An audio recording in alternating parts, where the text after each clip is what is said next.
नमस्कार दोस्तों। स्वागत है आपका आपके अपने YouTube channel Aftab study classes में। तो दोस्तों आज हम बात करने वाले हैं चैप्टर नंबर 5 समांतर श्रेणी के बारे में। तो देखिएगा, समांतर श्रेणी में हमारी प्रश्नावली आज की 5.1। इसमें सवाल नंबर 1 कह रहा है, निम्नलिखित स्थितियों में किन परिस्थितियों के संबंध संख्याओं की सूची AP है और क्यों। ठीक है, AP है क्यों। देखिए थोड़ी सी हम आपको जानकारी दिए देते हैं इसके AP के बारे में। AP क्या होती क्या नहीं होती वो समझ लीजिएगा। देखिए हमारे समांतर श्रेणी थोड़ी सी बता रहा हूँ आपको एपी के बारे में। समांतर श्रेणी के बारे में थोड़ी सी जानकारी लीजिएगा, इसके बाद हम चैप्टर को स्टार्ट करेंगे अभी। ठीक है, ये हमारा समांतर श्रेणी के बारे में थोड़ा समझ लीजिएगा। देखिए इसमें मेन होता है एक हमारा, देखिएगा कोई श्रेणी लिखी हुई है, जैसे मान लीजिए लिख लेते हैं 2, 4, 6, 8, 10 डाट हमारी श्रेणी लिखी हुई है दोस्तों। तो देखिए इसमें मेन काम होता है कि ये पहला जो पद होता है उसे हम कहते हैं प्रथम पद, मतलब ए। प्रथम पद होता है हमारा, ऐसा कहते हैं ए कहते हैं। और मेन होता है सार्व अंतर इसमें हमारा। ठीक, सार्व अंतर होता है। ठीक है, डिफरेंस जिसे कहते हैं डी। देखिए अगर दूसरे पद से हम पहले पद को घटाएं, 4 से 2 घटाएं तो कितना आएगा, 2 आ जाएगा। या हम तीसरे पद से दूसरे पद को घटाएं तो 6 से अगर हम 4 घटाएं तो कितना आ जाएगा, तब भी 2 आ जाएगा। अगर हम 8 से 6 घटाएं तो कितना आ जाएगा, तब भी 2 आ जाएगा। अगर हम 10 से 8 घटाएं दोस्तों कितना आ जाएगा, तब भी हमारा 2 आ जाएगा। ठीक है, तो इस प्रकार से हमारा अंतर क्या है, समान आया है। जब हमारा डिफरेंस समान आ जाता है दोस्तों, ये हमारी समांतर श्रेणी होगी, इसलिए हमारी क्या होगी, ये एपी होगी। ये कंडीशन यहाँ पे अगर हो जाती है। अगर आगे बात की जाए तो समझिएगा, अगर लिखी हुई है श्रेणी की 3, 4, 5, ठीक है, 8, 16, ये श्रेणी लिखी हुई है। अब पूछा क्या ये एपी है, थोड़े समझ लीजिएगा क्या एपी है नहीं है। तो सबसे पहले डिफरेंस निकालते हैं। दूसरे पद से पहला पद घटा लीजिएगा, या तीसरे पद से दूसरा पद घटा लीजिएगा, या चौथे पद से तीसरा पद घटा लीजिएगा। इस प्रकार से निकालते हैं। अगर देखिए हम 4 से 3 घटाएं डिफरेंस कितना आएगा, 1। अब 5 से 4 घटाएं कितना डिफरेंस आएगा, 1। अगर हम 8 से 5 घटाएं कितना आएगा डिफरेंस, 3। और 16 से 8 घटाएं डिफरेंस कितना आएगा, 8। दोस्तों इस प्रकार देखिएगा डिफरेंस के समान आया है, 1, 3, 8। डिफरेंस हमारा अलग अलग आया है। जब हमारा डिफरेंस अलग अलग आता है तो हमारी एपी नहीं होती, तो एपी नहीं है। तो इस प्रकार से हम बता सकते हैं कि कौन सी एपी है, कौन सी एपी नहीं है। तो दोस्तों इसी प्रकार का हमारा क्वेश्चन नंबर 1। तो हम क्वेश्चन नंबर 1 को स्टार्ट करते हैं। वीडियो को देखने पर पहले अगर आपने अभी तक हमारे चैनल से सब्सक्राइब नहीं किया है तो चैनल को सब्सक्राइब कीजिएगा। ठीक है दोस्तों, ताकि आप लोग गणित में थोड़ा सा अच्छा सीख सकें, अच्छा बन सकें, अच्छा बेहतर बन सकें। अच्छा बेहतर सीखने के लिए तुरंत ही हमारे चैनल को सब्सक्राइब कर लीजिएगा। ठीक है, तो देखिएगा प्रश्नावली 5 पढ़ने का सवाल नंबर 1। सवाल नंबर 1 पूछ रहा है कि क्या एपी है और है तो क्यों। ये पूछ रहा है कि एपी है तो क्यों है, इसका कारण बताना है। ठीक है, कि एपी है और है तो क्यों है, इनका कारण बताइएगा। तो इसमें देखिए पहला सवाल हमारा कह रहा है, हम बहुत समझते हैं कि प्रत्येक किलोमीटर के बाद टैक्सी का किराया, जबकि प्रथम किलोमीटर के लिए किराया 15 रुपये है। मतलब क्या है कि प्रथम किलोमीटर के लिए किराया कितना है, प्रथम किलोमीटर के लिए 15 रुपये है। ठीक है, और फिर उसके प्रत्येक अतिरिक्त किलोमीटर के लिए किराया 8 रुपये अतिरिक्त लगता है। मतलब क्या है कि प्रथम किलोमीटर के लिए तो किराया 15 रुपये हो गया।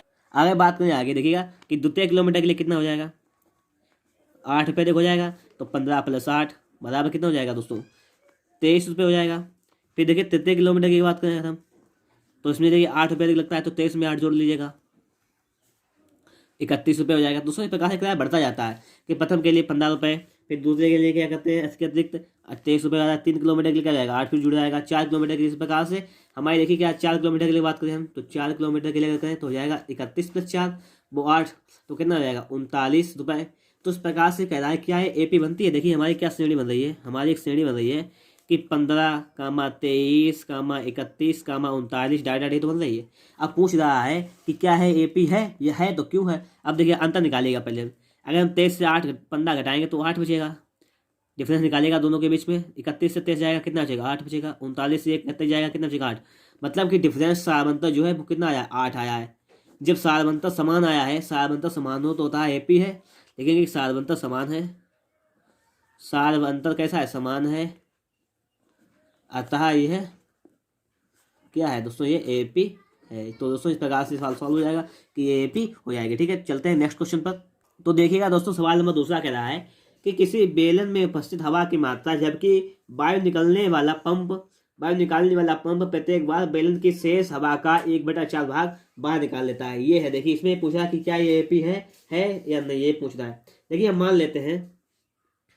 लेते हैं कि माना, समझिएगा, माना बेलन में उपस्थित वायु मान लेते हैं, माना बेलन में उपस्थित वायु मान लेते हैं बराबर हमने वायु मान ली कि बेलन में x यूनिट वायु है, ठीक है, समझिएगा बात। मात्रक मतलब कुछ भी हो, इस उपस्थिति में x यूनिट वायु भरी हुई है। अब देखिएगा प्रथम बात क्या होगा कि पहली बार में क्या हो जाएगा, यहाँ पर सवाल कह रहा है यहाँ पर कि हवा उपस्थित हवा की मात्रा प्रत्येक, जबकि वायु निकालने वाला पंप प्रत्येक बार बेलन की शेष हवा का 1/4 भाग बाहर निकाल देता है। ये तो क्या है, पहले मान लीजिए x यूनिट थी तो पहले x यूनिट थी, तो देखो दोबारा में कितने रहेगा कि x से उसका 1/4 भाग ये बाहर निकाल देता है, तो कितना बचेगा दोस्तों, देखिएगा इतना बचेगा शेष भाग। तो कितना हो जाएगा 4x माइनस x/4, मतलब हो जाएगा हमारा बराबर 3x/4। दूसरे में इतना हो जाएगा, पहली x थी जब हवा निकाली गई एक बार तो कितना शेष बचा हमारा 3x/4। अब कह रहा है आगे अगर इसकी बात करें, देखिए थोड़ा उसको हम जब आगे सॉल्व करेंगे तो कितना हो जाएगा कि 3x/4 इससे निकाली जाती है इतने 3x/4 का चौथाई भाग 1/4 भाग, ये निकाली जाती है, तो ये कंडीशन आ जाएगी। तो दोस्तों इस प्रकार से हमारी क्या एपी आ जाएगी, एक आ जाएगी x कामा 3x/4 और कामा इसको जब हल करेंगे तो हो जाएगा इसका 4 से ऊपर गुणा करने, 4 से नीचे गुणा करने 16 12 से 3 जाएगा 9x/4 9x/4 को 16, ये 16 इतना हो जाएगा। इस प्रकार से हमारी एपी बन जाएगी। अब कह रहा है कि क्या ये समांतर श्रेणी है, देखिए उसके लिए हम क्या करेंगे, डिफरेंस निकालेंगे। ये हमारा पहला पद a1, दूसरा पद a2, तीसरा पद a3 लिखा हुआ है। चलिए डिफरेंस निकाल दीजिएगा। डिफरेंस कब निकलता है कि दूसरे पद से पहला पद घटाएं या तीसरे से दूसरा पद घटाएं, इस प्रकार से। तो a2 माइनस 7 कीजिएगा, कितना आ जाएगा, तो 3x/4 माइनस का x कीजिएगा तो हो जाएगा 3x माइनस 4x/4 बराबर आ जाएगा माइनस का x/4, ठीक है। अगर निकालें हम कि a3 माइनस a2 कितना आ जाएगा कि 9x/16 माइनस 3x/4, सॉल्व कर लीजिएगा इसको, कितना आ जाएगा, इसका लासा आ जाएगा 16, तो 9x माइनस 12x बराबर जाएगा माइनस का 3x/4। देखिएगा अंतर क्या समान आया है, डी का मान क्या समान आया है वो देखिएगा, डी का वैल्यू समान नहीं आया है। जब डी सार अंतर समान नहीं है तो होता है एपी नहीं होगी, एपी नहीं है। पूछा है एपी है नहीं है, तो एपी नहीं है, क्यों नहीं है, क्योंकि सार अंतर समान नहीं है, सार अंतर समान नहीं है, ठीक है दोस्तों। जब सार अंतर समान नहीं है तो इसलिए एपी नहीं है दोस्तों। इस प्रकार से हमारा क्वेश्चन नंबर 6 सॉल्व हो जाएगा। चलते हैं नेक्स्ट क्वेश्चन नंबर 3 पर। देखिएगा दोस्तों सवाल नंबर 3 कह रहा है, प्रत्येक मीटर की खुदाई के बाद एक कुआं खोदने में आई लागत, जबकि प्रथम मीटर की खुदाई की लागत 150 रुपये और उसके बाद प्रत्येक मीटर की खुदाई 50 रुपये लागत बढ़ जाती है। मतलब क्या है, कुआं की खुदाई हो रही है तो देखिए एक पहले जब प्रथम मीटर खुदाई होती है, प्रथम मीटर की खुदाई जब होती है तो कितने रुपये लगते हैं, 150 रुपये, ठीक है। और फिर आगे जब बढ़ते मतलब दूसरे मीटर की मतलब दूसरे मीटर पहुँचे हम द्वितीय मीटर पर तो कितने रुपये हो जाएंगे हमारे, 150 बढ़ जाते हैं, मतलब 200 रुपये हो जाएंगे। अब समझ लीजिएगा अगर हम तीसरे मीटर पहुँच गए हैं, यहाँ पर अगर तीसरे मीटर पहुँच गए तो कितने हो जाएंगे, 200 में 50 बढ़ जाते हैं, मतलब प्रत्येक मीटर पर 50 बढ़ जाते हैं, 250 रुपये हो जाएगा। अगर हम चौथे मीटर पर पहुँच गए दोस्तों तो क्या हो जाएगा हमारा, यहाँ पे 250 में 50 बढ़ जाएगा, मतलब कितना हो जाएगा, 300 हो जाएगा। तो इस प्रकार से हमारी एक श्रेणी बन जाएगी। श्रेणी हमारी क्या बन जाएगी वो लिख लेते हैं हम। श्रेणी बन जाएगी हमारी कि 150, 200, 250, 300, हमारी ये श्रेणी बन गई। अब सवाल में कह रहा था क्या ये एपी है तो क्यों है, ठीक है, ये कह रहा था। अब देखिए सबसे पहले हम निकालेंगे और अंतर निकालेंगे डिफरेंस। डिफरेंस क्या होता है कि दूसरे पद से चाहे आप पहला पद घटा लीजिएगा, ठीक है, चाहे आप तीसरे पद से दूसरा पद घटा लीजिएगा, ये भी डी के अलावा होता है, और चाहे डी के लिए आप चौथे पद से तीसरा पद घटा लीजिएगा, तो सब डिफरेंस होता है, निकाल लीजिएगा। दूसरा पद क्या है 200, तो 200 से पहला पद 150 जाएगा, कितना बचेगा दोस्तों 50। तीसरा पद क्या है 250, अब 250 से जब हमारा 200 जाएगा तो कितना बचेगा 50। तीसरा चौथा पद क्या है 300, 300 से हमारा 250 जाएगा, कितना बचेगा 50। अंतर क्या आ गया, अंतर आ गया है 50। मतलब क्या है, जब सार अंतर समान होता है, सार अंतर समान है, अतः ये है एपी है। जब सार अंतर दोस्तों समान होता है तो इसलिए एपी हो जाएगी, इसलिए हमारा सवाल सॉल्व हो गया है, तो इसलिए एपी है, ठीक है। आगे चलते हैं नेक्स्ट क्वेश्चन नंबर 4 पर। देखिएगा अगला क्वेश्चन कह रहा है कि खाते में प्रत्येक वर्ष का मिश्रधन जबकि 1000 रुपये की राशि का 8% वार्षिक ब्याज की दर से चक्रवृद्धि ब्याज पर जमा की जाती है। क्वेश्चन दोस्तों हमारा कह रहा है। अब देखिए इसको हम कैसे सॉल्व करेंगे वो भी देख लीजिएगा। तो देखिएगा दोस्तों पहले वर्ष की अगर बात करें हम, देखिए यहाँ पर हमें दिया गया है मिश्रधन कि अगर जबकि मूलधन दिया गया है हमें P बराबर 10,000 रुपये और हमें दर दी गई है 8% वार्षिक ब्याज की दर चक्रवृद्धि ब्याज पे जमा कर जाती है मिश्रधन। देखिए मिश्रधन का फॉर्मूला होता है हमारा A बराबर P इंटू 1 प्लस R/100 की पावर, ये नहीं होता है, ये हमारा फॉर्मूला होता है। एक वर्ष के लिए कितना हो जाएगा, देखिए निकालिएगा यहाँ पर कि एक वर्ष के लिए कितना हो जाएगा, एक वर्ष के लिए हमारा मिश्रण कितना हो जाएगा, A बराबर P का मान दिया गया है 10,000 इंटू 1 प्लस R का मान 8/100 पावर 1, मतलब ये इस प्रकार से इनको सॉल्व दोस्तों करेंगे, सॉल्व कर लीजिएगा इसको, तो ये कितना हो जाएगा देखिएगा ये हो जाए, देखिए 10,000 लिखा हुआ है ऑलरेडी पहले से ही, इंटू ये हो जाएगा 108 और बटे में 100, बस ना है, 0 0 कैंसिल, तो आ गया है 10800, इतना आ गया है इतना रुपये, ठीक है। 10,800 रुपये आ गया एक बस के लिए। दूसरे बस के लिए निकाल लीजिएगा, ठीक है, दूसरे बस के लिए निकालेंगे हम मिश्रधन। चलिए एक बस के लिए A1 मान लेते हैं, A2 मान लीजिए दूसरे बस के लिए।